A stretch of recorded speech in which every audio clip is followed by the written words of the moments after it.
নমস্কাৰ আপোনালোক সকলোকে স্বাগতম জনাইছোঁ আমাৰ ডিএসচিৰ ফালৰ পৰা জিটিপিজিটিৰ ডিস্ট্ৰিক্ট সিলেকশ্যনৰ ক্ষেত্ৰত যি নটিচ প্ৰদান কৰিছিলে সেই নটিচ অনুসৰি আজি 1 নৱেম্বৰ ৰাতিপুৱা 11 বজাৰ পৰা বৰ্তমান ডিস্ট্ৰিক্ট সিলেকশ্যনৰ যি লিংক সেই লিংকটো এক্টিভ হৈছে আৰু ইয়াত আমি কেইখন ডিস্ট্ৰিক্ট প্ৰিফাৰেন্স দিব পাৰিম বা সিলেক্ট কৰিব পাৰিম আমাৰ নিজৰ ডিস্ট্ৰিক্টসমূহ এই লিষ্টত আছে নে নাই সেই সকলোখিনি এই ভিডিঅ'টোৰ জৰিয়তে জানিব পাৰিব আৰু এই ডিস্ট্ৰিক্ট সিলেকশ্যন প্ৰচেছটো কেনে ধৰণৰ হ'ব কেনে ধৰণে আপোনালোকে নিজৰ আইডি পাছৱৰ্ড দি লগইন হৈ কেনে ধৰণে ৱেবছাইটৰ ভিতৰত নিজৰ ডিস্ট্ৰিক্টসমূহ সিলেকশ্যন কৰিব পাৰিব সেই সকলোখিনি এই ভিডিঅ'টোৰ জৰিয়তে আপোনালোকক দেখাবলৈ প্ৰয়াস কৰিম গতিকে ভিডিঅ'টো শেষলৈকে চাব বুলি আশা কৰিলোঁ ডিএসচিৰ নটিচত যেনেকৈ দিছিলে 1 নৱেম্বৰৰ 11 বজাত লিংকটো এক্টিভেট হ'ব বুলি মানে আমি ডিস্ট্ৰিক্ট সিলেকশ্যন কৰিব পাৰিম বুলি ঠিক তেনেধৰণে 11 বজাৰ লগে লগে এই লিংকটো এক্টিভেট হৈছে আৰু মই সময় চাই আছিলোঁ আচলতে যেতিয়াই সময় হ'ব তেতিয়াই খুলি পেলাই আমি এইখিনি চাম বুলি ভাবি আছিলোঁ আৰু যিহেতু নিজৰ ডিস্ট্ৰিক্টটো আছে নে নাই গোটেইখিনি ডিস্ট্ৰিক্ট যে নাথাকিব সেই কথাটো আগতেই অনুমান কৰিব পাৰিছিলোঁ সেইকাৰণে নিজৰ মানে সুবিধাৰ নিজৰ যেটো হোম ডিস্ট্ৰিক্ট সেই ডিস্ট্ৰিক্টটো আছে নে নাই লিষ্টখনত সেই বিষয়ে জানিবলৈ আচলতে আগ্ৰহী হৈ আছিলোঁ আৰু সেইবাবে 11 বজাৰ লগে লগে ৱেবছাইটটো খুলিছিলোঁ আহক এতিয়া আমি কেনে ধৰণে এই প্ৰক্ৰিয়াটো কৰিব পাৰি সেইটো চাওঁ এতিয়া আমি ডিএসচিৰ যি অফিচিয়েল ৱেবছাইট সেই অফিচিয়েল ৱেবছাইটটো ষ্টাৰ্ট কৰিম এয়া আপোনালোকে দেখা পাইছে সেকেন্ডাৰী এডুকেশ্যনৰ যেটো অফিচিয়েল ৱেবছাইট এই অফিচিয়েল ৱেবছাইটটোত প্ৰৱেশ কৰাৰ লগে লগে আমাৰ যেটো ক্লিক হিয়াৰ অপচন থাকে গ্ৰেজুৱেট টিচাৰ হেতু প্ৰথম টেবটো ওপেন কৰিব তাৰ পাছতে ইয়াত আপোনালোকে চাব পাৰে ইয়াত প্ৰথমতে কিন্তু তেনেকুৱা ডিস্ট্ৰিক্ট সিলেকশ্যনৰ একো লিংক ইয়াত ওলাই থকা নাই গতিকে আপোনালোকে ইয়াত একো বিচাৰি নাপায় আপোনালোকে নিজৰ লগইন পাছৱৰ্ড দি পেলাই এই লগইন অপচনত গৈ পেলাই নিজৰ আইডি পাছৱৰ্ড দিব আৰু মোৰ যেহেতু ডেস্কটপ সাইটত এইখিনি সেভ হৈ আছিল গতিকে এইখিনি অটোমেটিক্যালি আহি গৈছে আৰু মই নিজৰ আইডিত সোমোৱাৰ পাছতে আপোনালোকে ওপৰত দেখা পাইছে সিলেক্ট ডিস্ট্ৰিক্ট প্ৰিফাৰেন্সেছ এটো আপোনালোকে দেখা পাইছে ইয়াত ক্লিক কৰিব ইয়াত ক্লিক কৰাৰ লগে লগে আপোনালোকৰ নিজৰ ইয়াত ক্লিক কৰাৰ পাছতে আপোনালোকক কিছুমান ইনষ্ট্ৰাকচন দেখিবলৈ পাব আৰু ইনষ্ট্ৰাকচনবোৰ কেনেকুৱা হয় মই এখিনি পঢ়ি দিছো কি আছে ইয়াত এক নম্বৰতে আছে districts where vacancies are available will be shown in the preference list 2 number select the district preferences as per your choice 3 number preview your preferences after filling up to cross check for any correction click on the reset button and fill up the preferences again 5 once filled and confirmed click the submit button for final submission after which no change will be possible এইখিনি আপোনালোকে চাই লব ভালকে ইয়াত instruction খিনি দিয়া আছে তাৰ পিছতে আপোনালোকে নেক্সট কৰিব নেক্সট কৰাৰ পাছতে আমাৰ যেটো মুখ্য পেজ হেতু ওপেন হ'ব ইয়াতে আপোনালোকৰ নাম আপোনালোকৰ যেটো পোষ্ট সেইখিনি ওলাব আৰু তাৰ তলতে আপোনালোকে দেখা পাইছে এইখিনি ট্যাববোৰ মুকলি হৈ গৈছে কিমান ডিস্ট্ৰিক্ট আপোনালোকে সিলেক্ট কৰিব পাৰিব আৰু ইয়াত মুঠতে 23 খন ডিস্ট্ৰিক্ট আপোনালোকে সিলেক্ট কৰিব পাৰিব আৰু সেইমতে 23 টা ট্যাব আছে ইয়াত আপোনালোকে দেখা পাইছে লাষ্টলৈকে আৰু আপোনালোকে প্ৰতিটো ট্যাবত যেতিয়া সিলেক্ট কৰিব তেতিয়া এনে ধৰণে আপোনাৰ 23 খন ডিস্ট্ৰিক্ট ওলাব আৰু ইয়াতে আপোনাৰ নিজৰ পছন্দৰ যিখন হোম ডিস্ট্ৰিক্ট হয় আপুনি সেই ডিস্ট্ৰিক্টটো সিলেক্ট কৰিব লাগিব এতিয়া কি 23 খন ডিস্ট্ৰিক্ট আছে আমি এবাৰ চাই লওঁ বৰপেটা বগাইগাঁও চৰাইদেউ দৰং ধেমাজি ধুবুৰী ডিব্ৰুগড় গোৱালপাৰা গোলাঘাট হোজাই যোৰহাট কামৰূপ মেট্ৰো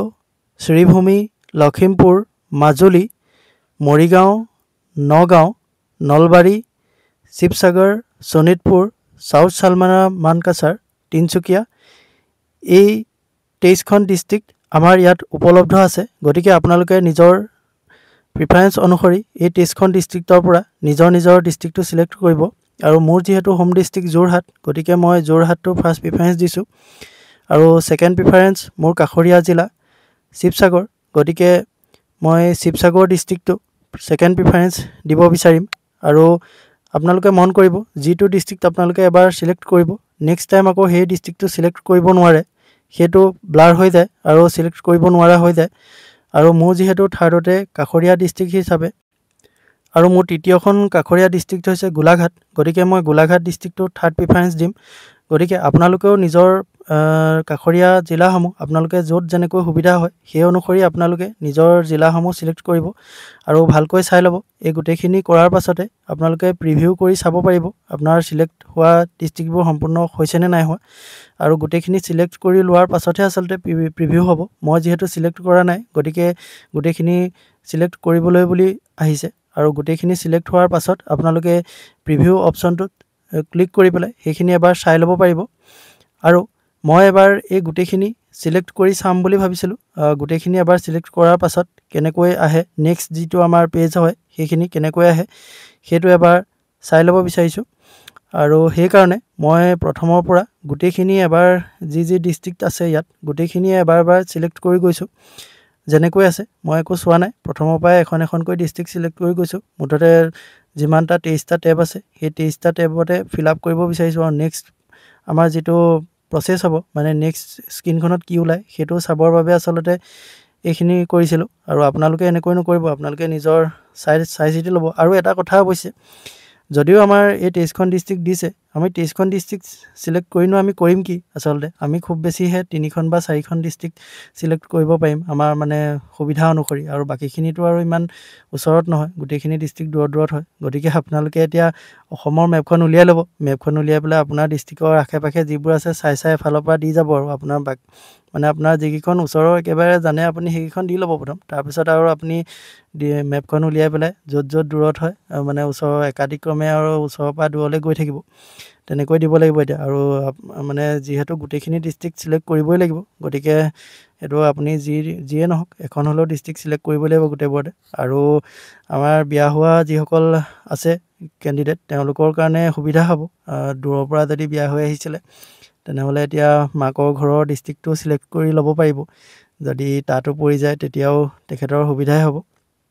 গতিকে আপোনালোকে এইখিনি গোটেইখিনি চাই ল'ব এবাৰ।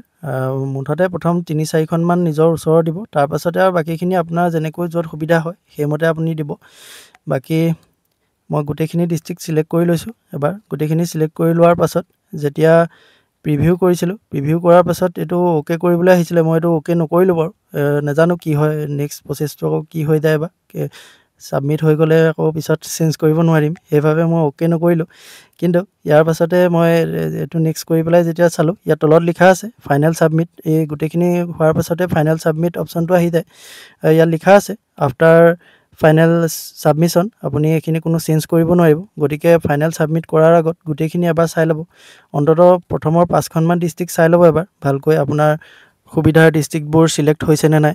গতিকে আজিৰ ভিডিঅ'টো ইমানেই আছিলে। এই প্ৰচেছটো কেনেধৰণৰ হয় সেইটো দেখুৱাবলৈকে আপোনালোকক ভিডিঅ'টো প্ৰস্তুত কৰিলোঁ। আপোনালোকে যিসকলে এতিয়াও খুলি চোৱা নাই ৱেবছাইটটো তেওঁলোকে এটা আইডিয়া পাব, আৰু কেনেকৈ কি কৰিব লাগিব সেইখিনি এবাৰ চাব পাৰিব। গতিকে আপোনালোকে মই ভাবোঁ প্ৰথম কেইদিনতে আজি বা কাইলৈৰ ভিতৰত এইখিনি নকৰিব, পৰহিলৈ মানে কৰিব। আৰু একো নাই বাৰু, কৰিবও পাৰে, কিন্তু কেতিয়াবা সাল সলনি হয় কিছুমান, আৰু ক'ব নোৱাৰি কেতিয়াবা আকৌ যদি কিবা কাৰণত যদি ভেকেঞ্চি লিষ্ট দি দিয়ে, আৰু অৱশ্যে এতিয়া ভেকেঞ্চি লিষ্ট দিবলৈ সময় নাই, তথাপিতো আপোনালোকে চাই চিতি ল'ব। আজিয়ে কৰিব লাগিব বা কাইলৈয়ে কৰিব লাগিব বুলি কোনো কথা নাই। গতিকে ভালকৈ গোটেই কথাখিনি চাই ল'ব, আৰু চিন্তা কৰি চাই ল'ব ক'ত ল'লে আপোনাৰ সুবিধা হয়। যিহেতু আমাৰ পিছত কেইবাখনো ডিষ্ট্ৰিক্ট চিলেক্ট কৰিব লাগিব, গতিকে একেবাৰে কাষৰীয়া ডিষ্ট্ৰিক্টকেইখন চিলেক্ট কৰাৰ পাছত আৰু বাকীকেইখনতো পৰাৰ সুবিধা থাকে। হয়তো আপুনি 6 নম্বৰ ডিষ্ট্ৰিক্ট যিখন চিলেক্ট কৰিছিলে তাতো পৰিবগৈ পাৰে, 7 নম্বৰখনতো পৰিবগৈ পাৰে, 10 নম্বৰখনতো পৰিবগৈ পাৰে। গতিকে একো ক'ব নোৱাৰি। গতিকে মানে পাছৰ যিবোৰ ডিষ্ট্ৰিক্ট চিলেক্ট কৰিব সেইবোৰো আপোনালোকে এবাৰ চাই ল'ব ক'ত দিলে সুবিধা হয়। আৰু এনেই প্ৰথম 3খনমান ডিষ্ট্ৰিক্ট ভালকৈ চিলেক্ট কৰি পিছৰখিনি এনেই অবাবত দি নিদিব। যদি বহুত দূৰৰ এখনত দি দিয়েগৈ আকৌ আপোনাৰ পিছত সেইখনতে যদি পৰি যায়গৈ দিগদাৰ হ'ব। গতিকে মই ভাবিছোঁ বেটাৰ হ'ব আপোনাৰ কাৰণে আপুনি এইটো মেপখন এবাৰ চাই ল'ব, আৰু কমিউনিকেশ্যনটো চাই ল'ব, কোনখন ডিষ্ট্ৰিক্টলৈ যাবলৈ সুবিধা হয় কোনখনলৈ যাবলৈ অসুবিধা সেইখিনি চাই ল'ব। গতিকে মই ভাবিছোঁ লাষ্টৰ ডিষ্ট্ৰিক্টটোলৈকে নহ'লেও অন্ততঃ 10 নম্বৰ বা 12 নম্বৰমান ডিষ্ট্ৰিক্টখনলৈকে আপোনালোকে চাই চিতিয়ে দিব, কিন্তু নোচোৱাকৈ এনেই দি নিদিব। কাৰণ ক'ব নোৱাৰি, যিহেতু কোনটো ডিষ্ট্ৰিক্টত কিমান ভেকেঞ্চি আছে আমি গম নাপাওঁ, আৰু আমাৰ কেটেগৰী মতে বা আমাৰ মেৰিটৰ মতে যদি সেইখিনি ডিষ্ট্ৰিক্টত যদি আমি নাপাওঁগৈ তেতিয়াহ'লে আমি দূৰৰ ডিষ্ট্ৰিক্টলৈ যাবগৈলগীয়া হ'ব পাৰে। গতিকে আপোনালোকে প্ৰতিটো ডিষ্ট্ৰিক্ট চিলেক্ট কৰাৰ ক্ষেত্ৰত তালৈ যাবলৈ কি সুবিধা আছেনে নাই, ট্ৰান্সপৰ্টেশ্যনৰ সুবিধা কেনেকুৱা কি কথা সেইখিনি এবাৰ চাই ল'ব গোটেইখিনি। তাৰ পাছতহে আপোনালোকে চিলেক্ট কৰিব। গতিকে আজিলৈ ইমানেই, ধন্যবাদ।